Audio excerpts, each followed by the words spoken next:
Hey everyone, welcome to Meeple Bits. Thanks for joining me for this setup and how-to for the game Kingdomino. You are a royal looking for new lands to build out your ever-growing kingdom. In this 2 to 4 player game with a playtime of roughly 15 minutes. There are additional variants to the game, a la building out a larger kingdom and other game modes that we will not be covering in this setup and how-to. So if you need any of those, please leave a comment down below and I'll try to get one up for you. So in this one, we're going to stick to the core mechanics. So join me as we do this setup and how-to for the game Kingdomino. The object of Kingdomino is to be the player at the end of the game whose 5x5 kingdom scores the most points. During the game, you're going to be drawing out dominoes or kingdom tiles that will match other various terrain types within your kingdom to score multiplicative types of points. So to begin setup of Kingdomino, take all the dominoes or kingdom tiles out of the box, give them a good shuffle, and then put them back into the box. This will act as sort of the draw deck throughout the game. So to begin setup of Kingdomino, very simple. Make sure all players receive a constructed castle, a starting tile, and 2 of their king dominoes or their king meeples. So each player just take one of the color of their choosing, and the tiles, make sure that they're all shuffled and then sort them back into the box with their number side blind to all players. So you want to make this as blind as possible when selecting in the next step. Now that the setup is complete, you're ready to begin a round. To start the round, draw 4 terrain tiles from the box. Once all players have a castle and starting tile and their meeples, you're ready to begin a round. How does a round function? Well, what you're going to do is you're going to start by, in this 4-player game, drawing out 4 tiles, placing them to begin with face down. Once you have drawn the first 4 tiles, you want to order them in numerical order from lowest to highest, sort of in a column. Once complete, go ahead and flip all available domino tiles.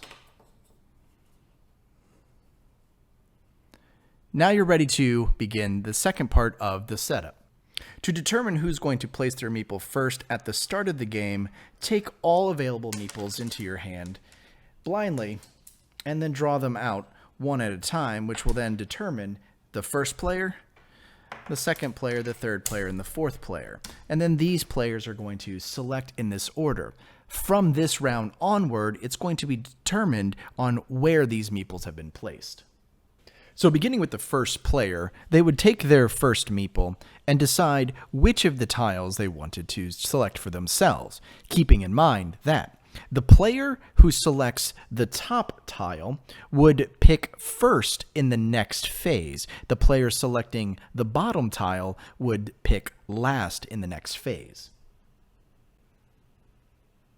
So example, if yellow, picking first this time, were to say pick this tile with the pier and the field, they would pick third in the next phase once we draw out the additional tiles.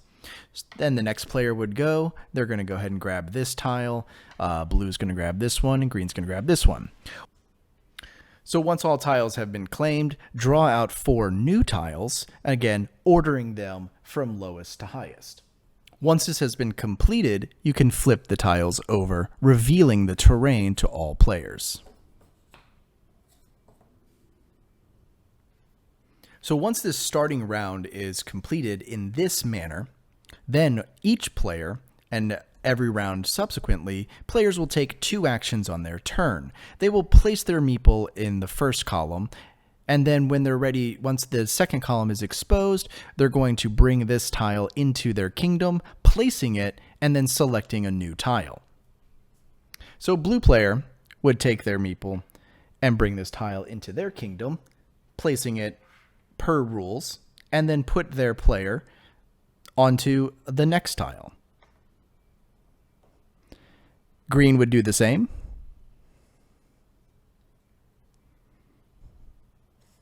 Next player.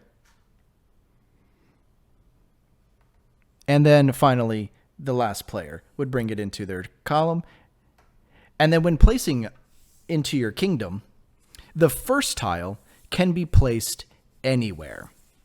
So this starting tile is considered to be random. So any side can be touching. Just remember that you cannot extend a grid out more than 5 lengths in any direction. So your square can be no greater than 5 by 5 in this 4-player game. So I think I will begin my kingdom starting with this tile shooting off in this direction. Then you're ready to begin the next round. So begin by drawing out the next 4 tiles, following the same rules as before, ordering them lowest to highest. Once all tiles have been selected, you can then flip them over.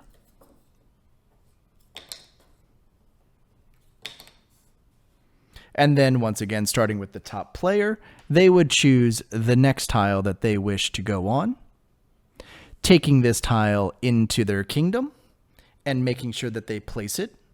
So example, this player is going to go down here, taking this tile into their kingdom. Now, the tile rules are, I must have this side touching a matching side. So I could, since this is wild, extend this off in this direction, over here, up here, even like this. However, I could not extend it like this because a side must touch another. So I will go ahead and extend this wasteland off into this far direction. So now I've got a 5-tile grid in the horizontal position. So no other tiles may go off in this direction or go to the left of my starting tile. So now my grid must go vertically or downward. And then the next player would take their meeple, taking this tile into their hand, and then the last player would do the same. And play would continue, keeping in mind that if a tile is selected and cannot be placed for any reason, then that tile is discarded and no points are awarded at the end of the game. Play will continue in this fashion, drawing tiles, selecting them until all tiles from the box have been drawn and claimed. Keep in mind that you may not always end up with a perfect 5x5 grid, depending on, well, the luck of the tiles. So keep that in mind when playing, that if you don't have a perfect 5x5 grid, you've likely not done anything wrong. So for this, I'm going to go ahead and continue setting up a 5x5 grid so that I can show you guys what scoring is going to look like at the end of the game.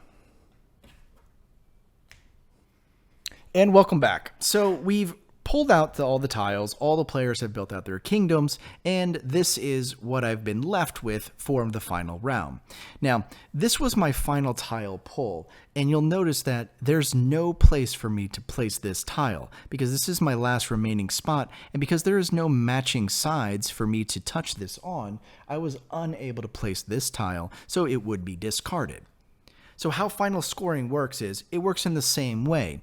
You're going to take the number of tiles that are touching each other multiplied by the number of visible crowns touching that area. So example, this ocean, 1, 2, 3, 4 tiles long, multiplied by only 1 crown within the area, so this is 4 points in my final scoring.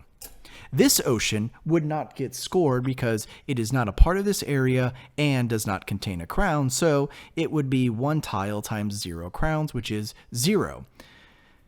This forest area, 1, 2, 3, 4, 5, 6, 7 tiles are all touching, multiplied by the 1 crown, so this would be a 7-point area plus my 4-point area here.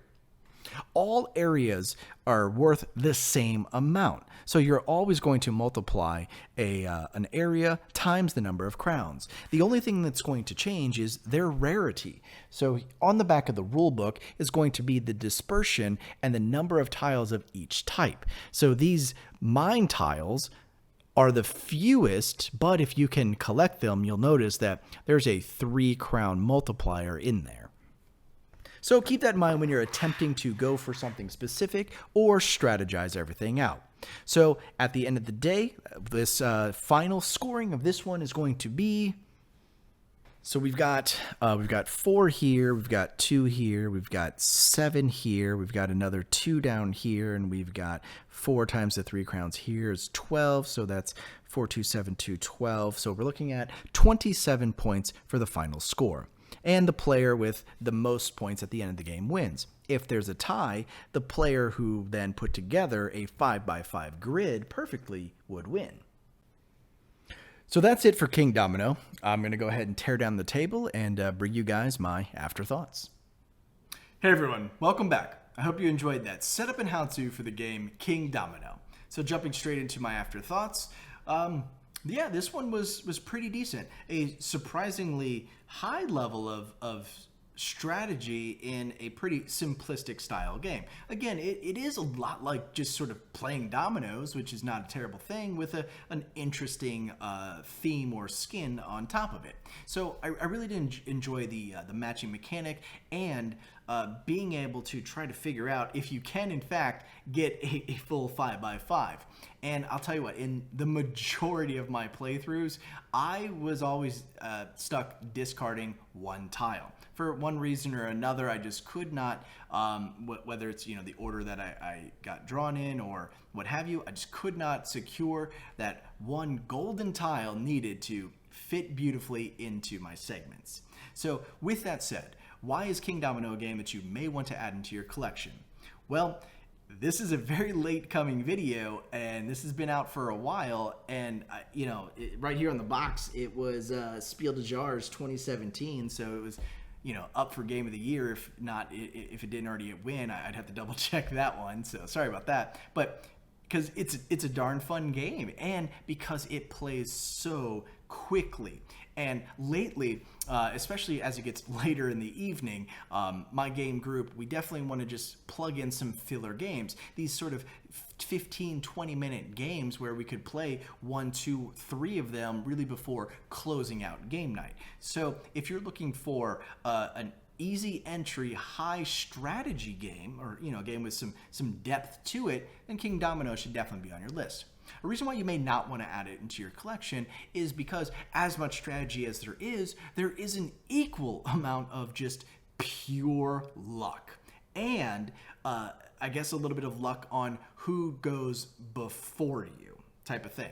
So what I mean by that is if you've got players at the table who are so hyper focused on their own kingdom, not maybe realizing that one of the players kind of next to them that they influence in a small capacity is on their way to getting all of the mines, for example. And if you get all those mines, I mean, that's just a massive amount of points. And if a player lets it happen, I don't know, it can be a little bit jarring at times because, that person, again, was so just hyper-focused on what they were doing, not really strategizing about the entire table or the repercussions of, man, if I get this, yes, it'll give me 3 points as an example, but by letting that other person get that tile, they're going to get 10 points. So there's a high level, there's a high degree of keeping attention and keeping an eye on what others are doing, and sometimes that may not be for everyone, because a game like this, sometimes you're just well enough off just paying attention to your own sort of tableau play area 5x5 kingdom grid. So if you don't want to have to also pay attention to others and be that person who has to stop them from running away with the game, this may not be for you. But I did enjoy this one, and all honesty, I only recently had a chance to play it. I was over at a friend's house, and we got it to the table a good half dozen to 10 times or so, and it was fun every time. So I personally did enjoy this one as a solid filler style game. So with that, if you have any questions about Kingdomino, please leave a comment down below. I'm happy to answer them as best that I can. If you've enjoyed the video, I do appreciate the support. Feel free to leave a like and subscribe. And as always, everyone, until next time, thank you so much for watching.